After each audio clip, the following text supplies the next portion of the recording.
We rolling? I think we're rolling. Alright. Alright, listen, boys and girls.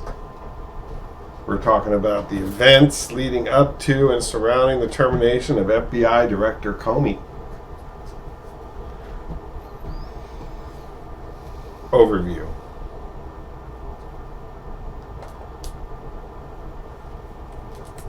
Comey was scheduled to testify before Congress on May 3rd, 2017.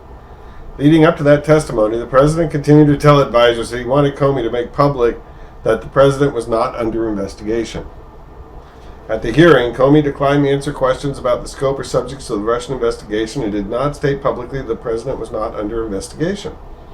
2 days later, on May 5th, 2017, the president told close aides that he was going to fire Comey, and on May 9th he did so using his official termination letter to make public that Comey had on 3 occasions informed the president that he was not under investigation.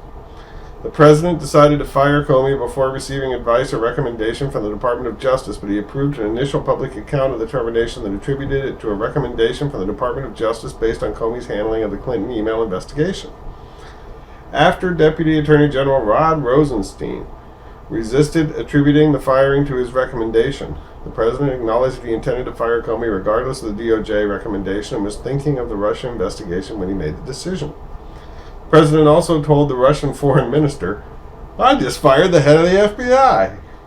He was crazy, a real nut job. I face great pressure because of Russia. That's taken off. I'm not under investigation." Evidence.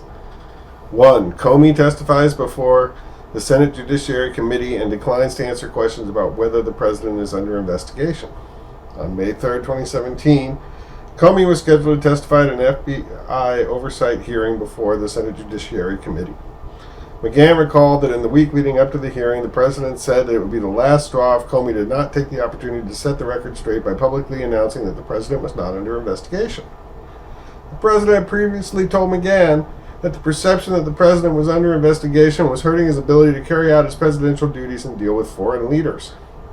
At the hearing, Comey declined to answer questions about the status of the Russia investigation, stating the Department of Justice had authorized him to confirm that the Russia investigation exists, but that he was not going to say another word about it until the investigation was completed. Comey also declined to answer questions about whether investigators had ruled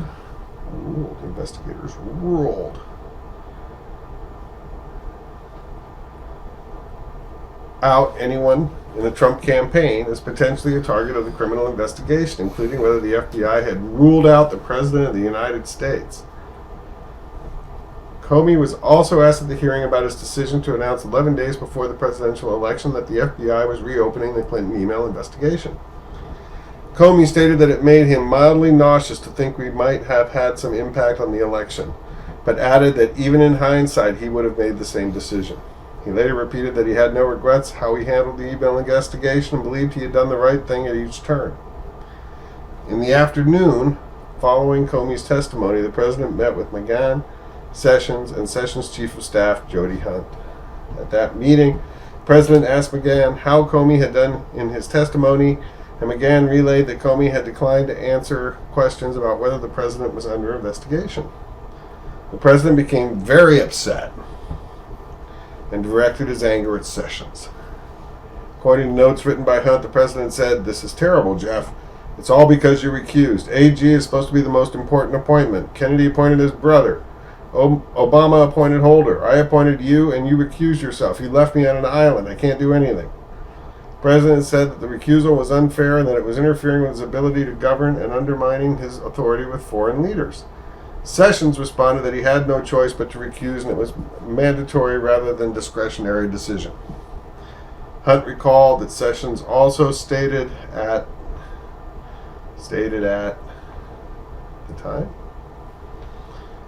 some point during the conversation that a new start at the FBI would be appropriate and the president should consider replacing Comey as FBI director.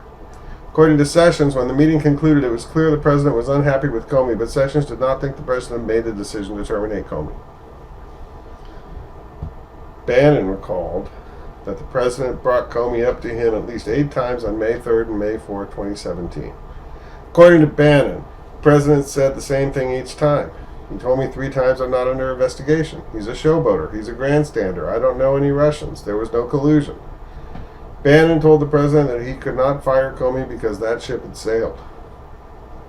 Bannon also told the president that firing Comey was not going to stop the investigation, cautioning him that he could fire the FBI director, but he could not fire the FBI. Gee, that's almost smart.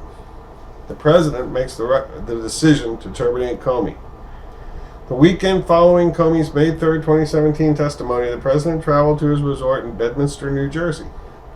At a dinner on Friday, May 5th, attended by the president and various advisors and family members, including Jared Kushner and senior advisor Stephen Miller, the president stated he wanted to remove Comey and had ideas for a letter that would be used to make the announcement.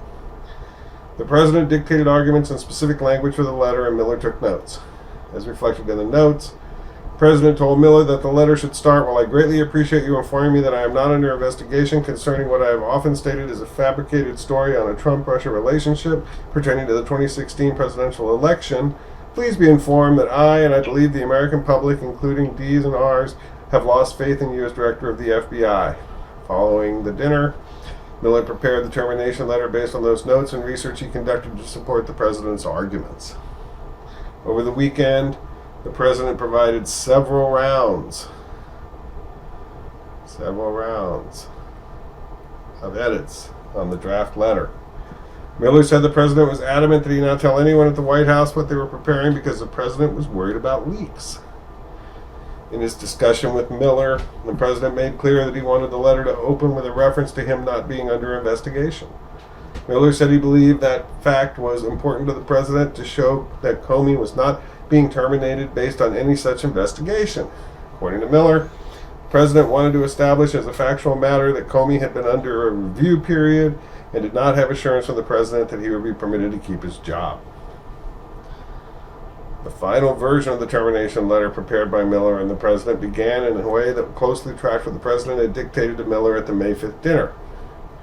Dear Director Comey, while I greatly appreciate your informing me on 3 separate occasions that I am not under investigation concerning the fabricated and politically motivated allegations of a Trump-Russia relationship with respect to the 2016 presidential election, please be informed that I, along with members of both political parties and most importantly the American public, have lost faith in you as the director of the FBI, and you are hereby terminated. The 4-page letter went on to critique Comey's judgment and conduct, including his May 3rd testimony before the Senate Judiciary Committee, his handling of the Clinton email investigation, and his failure to hold leakers accountable. The letter stated that Comey had asked the president at dinner shortly after inauguration to let Comey stay on in the director's role, and the president said that he would consider it. But the president had concluded that he had no alternative but to find a new leadership for the Bureau. A leader that restores confidence and trust. In the morning of May 8, 2017, the president met in the Oval Office with senior advisors, including McGahn, Priebus, and Miller, and informed that he had decided to terminate Comey. The president read aloud the first paragraphs of the termination letter he wrote with Miller. It says Miller everywhere there in the footnotes. Miller. It's Miller time. And conveyed that the decision had been made and was not up for discussion. The president told the group that Miller had researched the issue and determined the president had the authority to terminate Comey without cause. In an effort to slow down the decision-making process, McGahn told the president that DOJ leadership was currently discussing Comey's status and suggested that the White House counsel's office attorney should talk with Sessions and Rod Rosenstein, who had recently been confirmed as Deputy Attorney General. McGahn said that previously scheduled meetings with Sessions and Rosenstein that day would be an opportunity to find out what they thought about firing Comey. At noon, Sessions, Rosenstein, and Hunt met with McGahn and White House Counsel Office Attorney Uttam Dillon at the White House. McGahn said that the president had decided to fire Comey and asked for Sessions and Rosenstein's views. Sessions and Rosenstein criticized Comey and did not raise concerns about replacing him. McGahn and Dillon said the fact that neither Sessions nor Rosenstein objected to replacing Comey gave them peace of mind, and the president's decision to fire Comey was not an attempt to obstruct justice. An Oval Office meeting was scheduled later that day so that Sessions and Rosenstein could discuss the issue with the president. Around 5 p.m., the president and several White House officials met with Sessions and Rosenstein to discuss Comey. The president told the group that he had watched Comey's May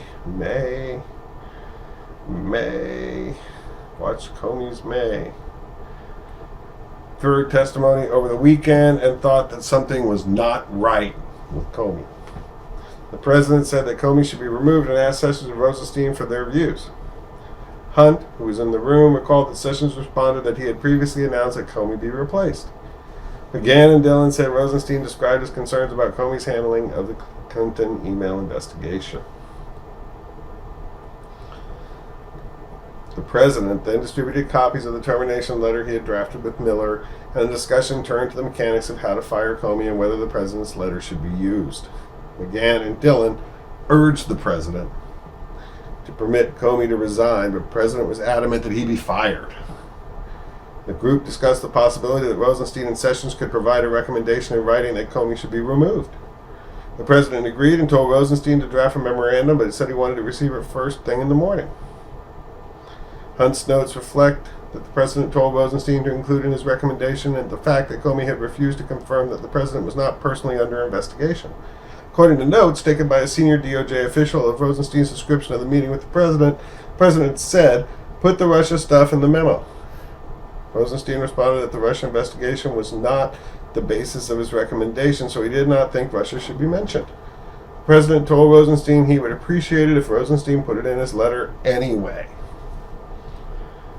When Rosenstein left the meeting, he knew Comey would be terminated, and he told DOJ colleagues that his own reasons for replacing Comey were not the president's reasons. On May 9th, Hunt delivered to the White House a letter from Sessions recommending Comey's removal and a memorandum from Rosenstein addressed to the Attorney General titled "Restoring Public Confidence in the FBI." McGahn recalled that the president liked the DOJ letters and agreed that they should provide the foundation for a new cover letter from the president accepting the recommendation to terminate Comey. Notes taken by Donaldson on May 9th reflected the view of the White House counsel's office that the president's original termination letter should not see the light of day, and that it would be better to offer other rationales for the firing than what was in Rosenstein's and Sessions' memorandum. The president asked Miller to draft a new termination letter and directed Miller to say in the letter that Comey had informed the president 3 times that he was not under investigation. McGahn, Priebus, and Dillon objected to including that language, but the president insisted that it be included. McGahn, Priebus, and others perceived that the language ought to be the most important part of the letter to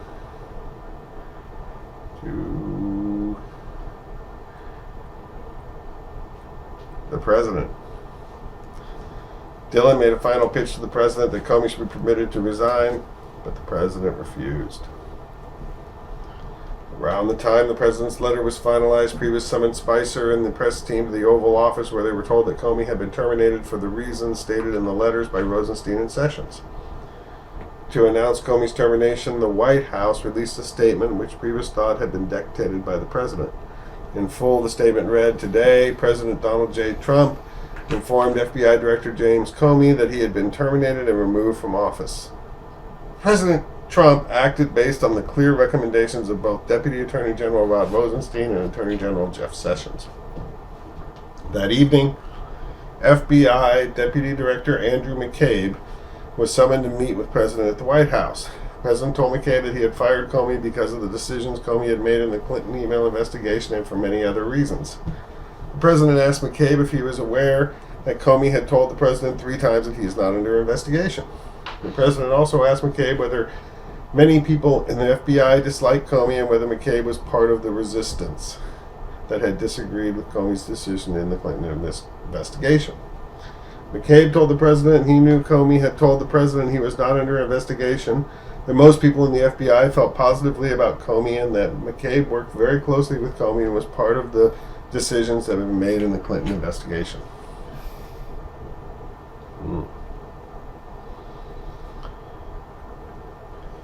Later that evening, the president told his communications team he was unhappy with the press coverage of Comey's termination and ordered them to go out and defend him. The president also called Chris Christie, and according to Christie, said he was getting killed in the press over Comey's termination. The president asked what he should do. Christie asked, "Did you fire Comey because of what Rod wrote in the memo?" And the president responded, "Yes." Christie said that the president should get Rod out there and have him defend the decision. The president told Christie this was a good idea and said he was going to call Rosenstein right away. That night, the White House press office called the Department of Justice and said the White House wanted to put out a statement saying it was Rosenstein's idea to fire Comey. Rosenstein told other DOJ officials that he would not participate in putting out a false story. The president then called Rosenstein directly and said he was watching Fox News, that the coverage had been great, and that he wanted Rosenstein to do a press conference. Rosenstein responded that this was not a good idea because if the press asked him, he would tell the truth that Comey's firing was not his idea. Sessions also informed the White House counsel's office that evening that Rosenstein was upset that his memorandum was being portrayed as a reason for Comey's termination. In an unplanned press conference late in the evening of May 9, 2017, Spicer told reporters it was all Rosenstein. No one from the White House. It was a DOJ decision. That evening and the next morning, White House officials and spokespeople continued to maintain that they maintain this? The president's decision to terminate Comey was driven by the recommendations the president had received from Rosenstein and Sessions. In the morning of May 10, 2017, President Trump met with Russian Foreign Minister Sergei Lavrov and Russian Ambassador Sergei Kislyak in the Oval Office. The media subsequently reported that during the May 10th meeting, the president brought up his decision of the prior day to terminate Comey, telling Lavrov and Kislyak, "I just fired the head of the FBI. He was crazy, a real nut job. I face great pressure because of Russia. That's taken off. I'm not under investigation." The president never denied making those statements, and the White House did not dispute the account, instead issuing a statement that said, "By grandstanding and politicizing the investigation into Russia's actions, James Comey created unnecessary pressure on our ability to engage and negotiate with Russia. The investigation would have always continued, and obviously the termination of Comey would have not ended it." Once again, the real story is that our national security has been undermined by the leaking of private and highly classified information. Hicks said that when she told the president about the reports on his meeting with Lavrov, he did not look concerned and said of Comey, "He is crazy." When McGahn asked the president about his comments to Lavrov, the president said it was good that Comey was fired because that took the pressure off by making it clear he was not under investigation, so he would get more work done. That same morning, on May 10, 2017, the president called McCabe. According to a memorandum McCabe wrote following the call, the president asked McCabe to come over to the White House to discuss whether the president should visit FBI headquarters and make a speech to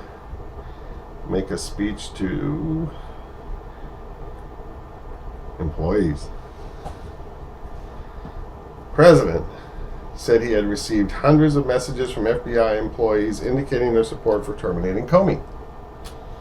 The president also told McCabe that Comey should not have been permitted to travel back to Washington, D.C. on the FBI's airplane after he had been terminated, and that he did not want Comey in the building again, even to collect his belongings. When McCabe met with the president that afternoon, the president, without prompting, told McCabe that people in the FBI loved the president, and estimated at least 80% of the FBI had voted for him, and asked McCabe who he had voted for in the 2016 presidential election.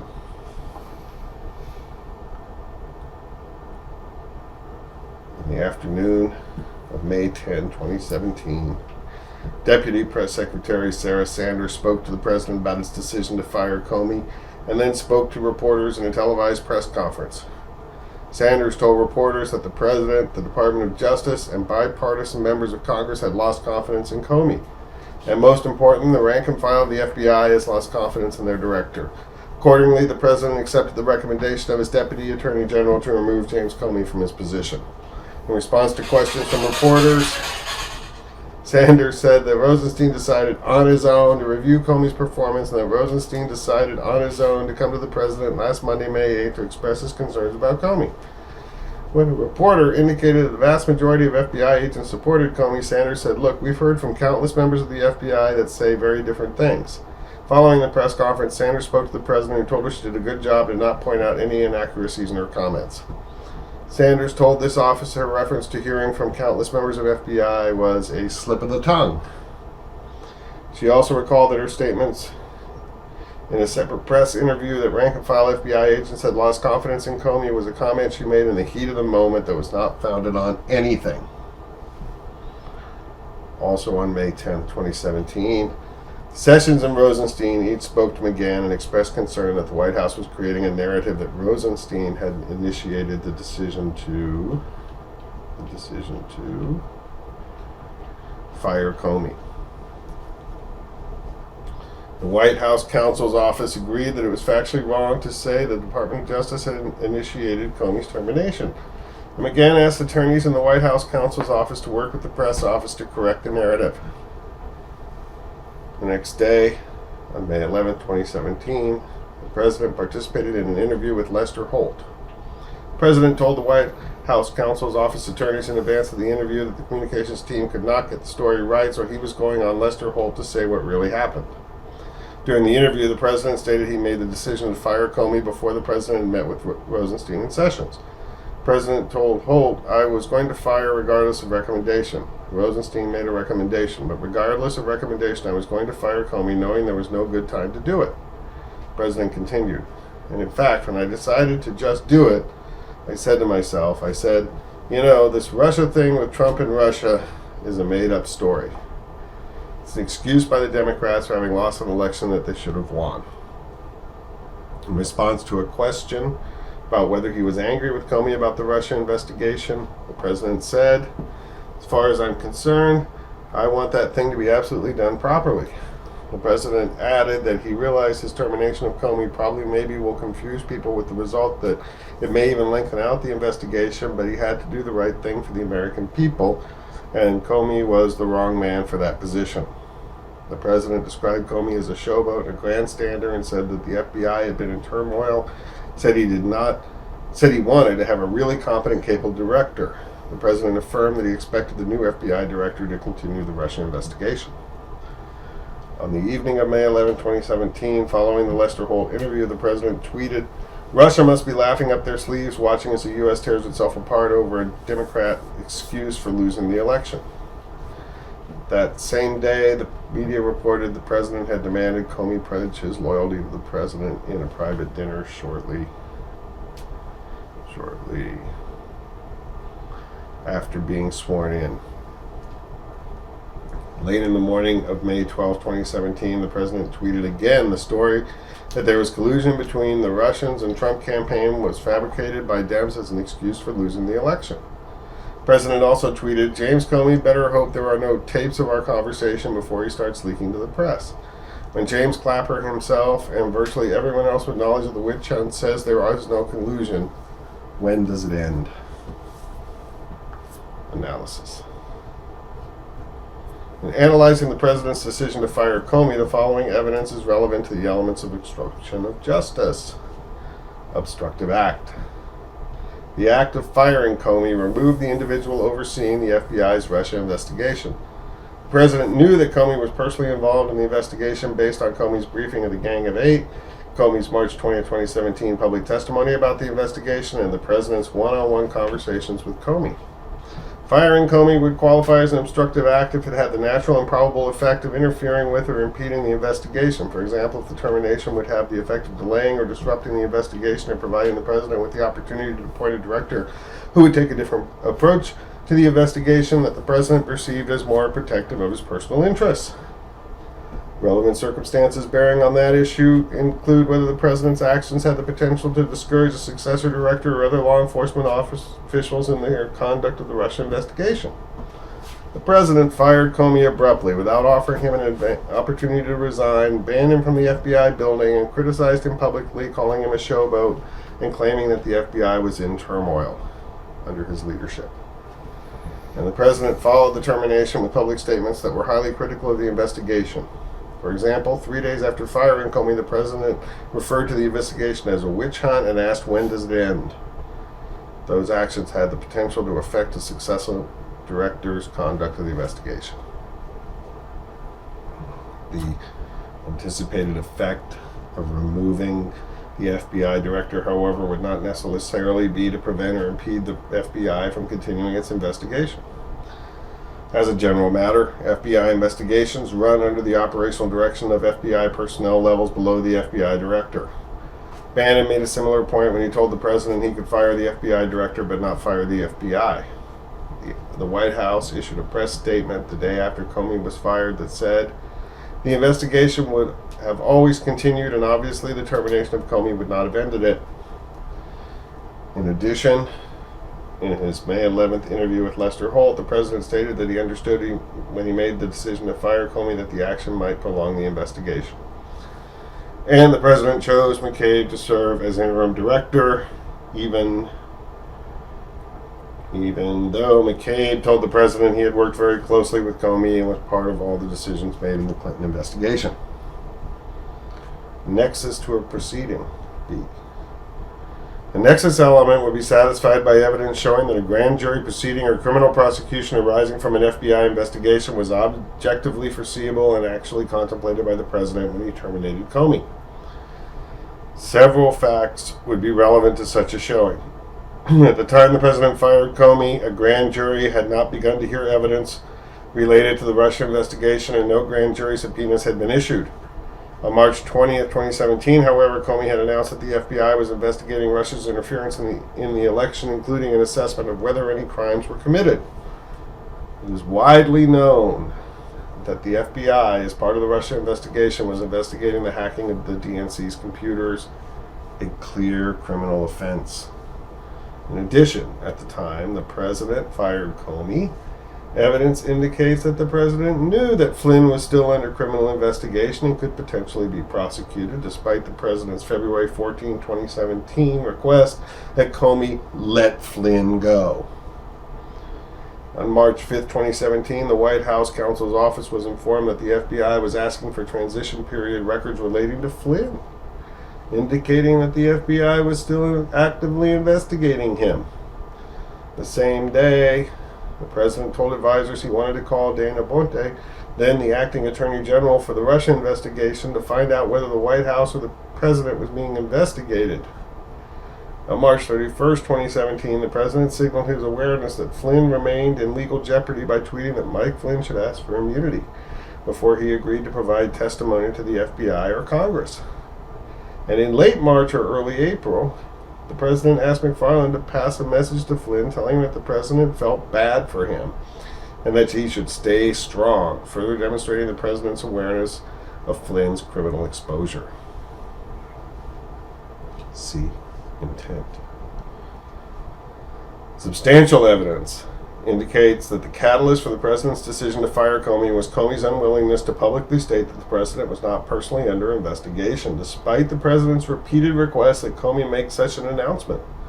In the week leading up to Comey's May 3, 2017 Senate Judiciary Committee testimony, the president told McGahn that it would be the last straw if Comey did not set the record straight and publicly announce the president was not under investigation. But during his May 3rd testimony, Comey refused to answer questions about whether the president was being investigated. Comey's refusal angered the president, who criticized Sessions for leaving him isolated and exposed, saying, "You left me on an island."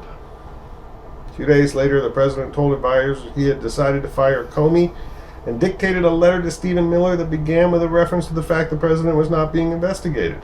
While I greatly appreciate you informing me that I am not under investigation concerning what I have often stated as a fabricated story on the Trump-Russia relationship, the president later asked Rosenstein to include Russia in his memorandum and to say that Comey had told the president he was not under investigation. And the president's final termination letter included a sentence at the president's insistence and against McGahn's advice, stating that McGahn had told the president on 3 separate occasions he was not under investigation. The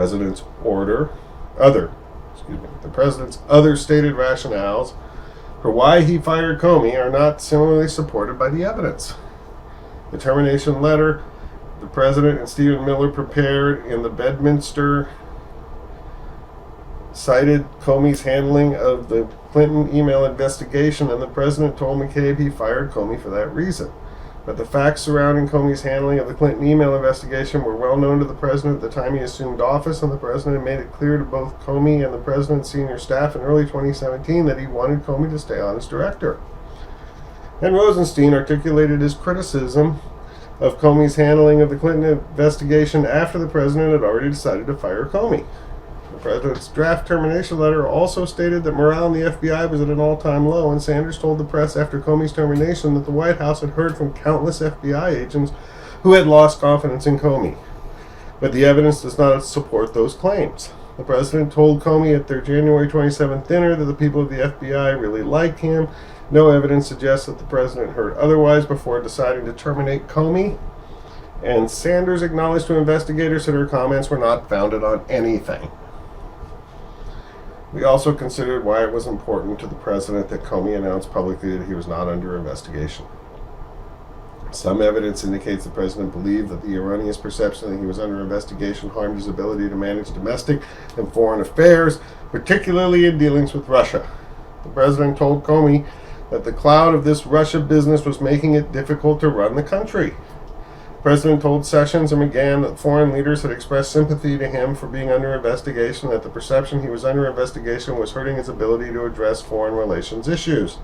The President complained to Rogers that the thing with the Russians was messing up his ability to get things done with Russia, and told Coates, "I can't do anything with Russia. There's things I'd like to do with Russia, with trade, with ISIS. They're all over me with this." The press also may have viewed Comey as insubordinate. The President may have also viewed Comey as insubordinate for his failure to make clear in the May 3rd testimony that the President was not under investigation. Other evidence, however, indicates that the President wanted to protect himself from an investigation into his campaign. The day after learning about the FBI's interview of Flynn, the President had a one-on-one dinner with Comey against the advice of senior aides and told Comey he needed Comey's loyalty. When the President later asked Comey for a second time to make public he was not under investigation, he brought up loyalty again, saying, "Because I have been very loyal to you, very loyal, we had that thing, you know." After the President learned of Sessions' recusal from the Russia investigation, the President was furious and said he wanted an Attorney General who would protect him the way he perceived Robert Kennedy and Eric Holder to have protected their presidents. The President also said he wanted to be able to tell his Attorney General who to investigate. In addition, the President had a motive to put the FBI's Russia investigation behind him. The evidence does not establish that the termination of Comey was designed to cover up a conspiracy between the Trump campaign and Russia. As described in Volume 1, the evidence uncovered in the investigation did not establish that the President or those close to him were involved in the charged Russia computer hacking or active measure conspiracies, and the President otherwise had an unlawful relationship, or that the President had otherwise had an unlawful relationship with any Russian official. But the evidence does indicate that a thorough FBI investigation would uncover facts about the campaign or the President personally that the President could have understood to be crimes or that would give rise to personal and political concerns. Although the President publicly stated during and after the election that he had no connection to Russia, the Trump Organization, through Michael Cohen, was pursuing the proposed Trump Tower Moscow project through June 2016, and candidate Trump was repeatedly briefed on the progress of these efforts. In addition, some witnesses said that Trump was aware of armed ongoing matter. At a time when public reports stated that Russian intelligence officials were behind the hacks. Let's read this one again.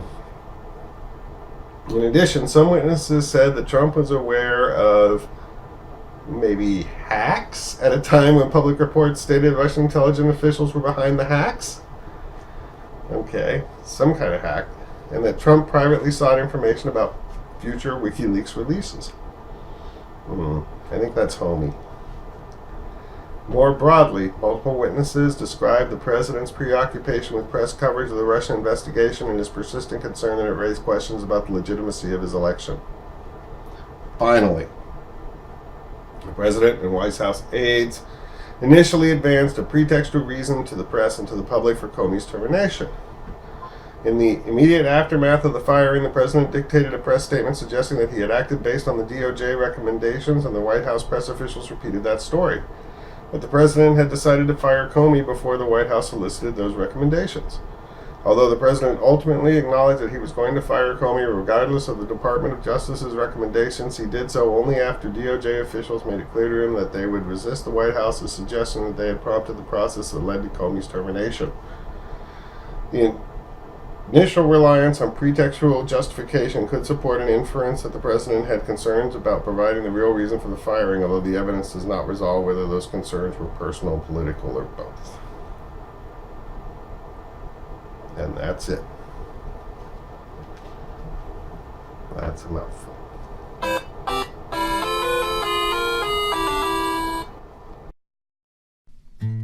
Donald Trump ignores me and I don't know why. Everything the Trumpster hates rolled up into one guy. I'm sleepy and I'm nasty and I'm shady too, but not recused like Sessions. Was his name Magoo? Just like crooked Hillary or maybe lying Chuck. But no matter what I try, Don don't give a fuck. But I ain't no nervous Nancy or no sleazy Adam Schiff. Someone tell me how to get this ass to give a shit.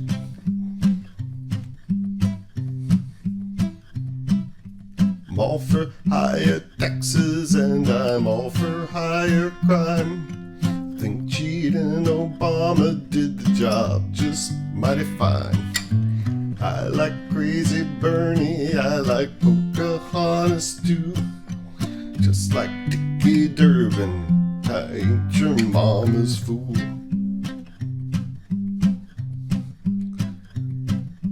Donald Trump ignores me and I don't know why. I'm everything the Trumpster hates rolled up into one guy.